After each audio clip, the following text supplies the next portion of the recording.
انہوں نے ولایت فقیہ کے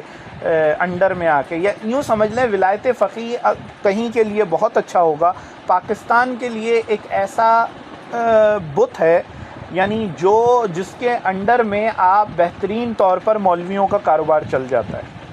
یہ میں آپ کو ریئلٹی بتاؤں، پاکستان میں تو ولایت فقیہ کے بارے میں ہم نے 2-3 سال پہلے کوئی ویڈیو بھی پاکستان کے حوالے سے بنائی تھی کہ یہاں پر ولایت فقیہ کی بات کرنا بنو امیہ اور بنو عباس بنا، کہ ظاہر ہے کہ یہی لوگ آئیں گے۔ بالکل بالکل ایگزیکٹلی میں اسی پوائنٹ پہ آ رہا ہوں۔ اگر مثال دینی ہے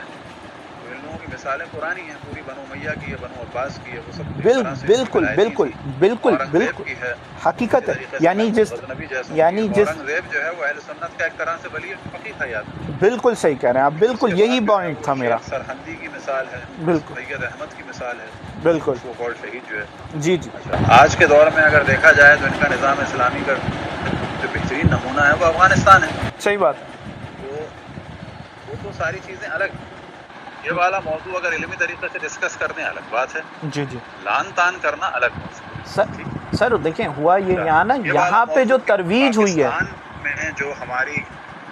یہاں کی سچویشن میں جو ترویج کی گئی ہے، یہاں پر ولایت فقیہ کو اٹھا کر ایسا سمجھا جا رہا ہے جیسے ولایت فقیہ ہمان ولایت رسول است، یہ جملے لکھے جاتے ہیں، لا ولایت الا ولایت فقیہ، یہ جملے لکھے جاتے ہیں، قاسم سلیمانی کے جملے پڑھے جا رہے ہیں جو اس نے خمینی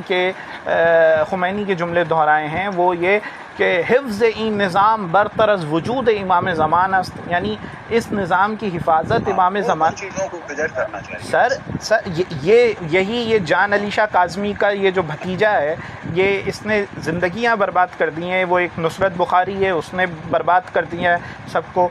عشق پڑھا کے اس نے جو ہے برباد کر دیا ہے ولایت۔ سر آپ دیکھیں، آپ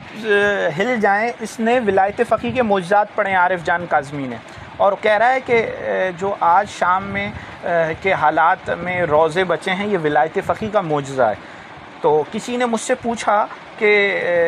وہ اس کو تو جو ہے ائمہ اہل بیت نے بچایا ہے، تو اس کے اپنے جملے میں آپ کو بھیجوں گا۔ اس نے منبر پہ کہا کہ اگر امام زمان اور اہل بیت بچا رہے ہوتے تو جنت البقیع بچا لیتے نا، یعنی اس درجے کی جہالت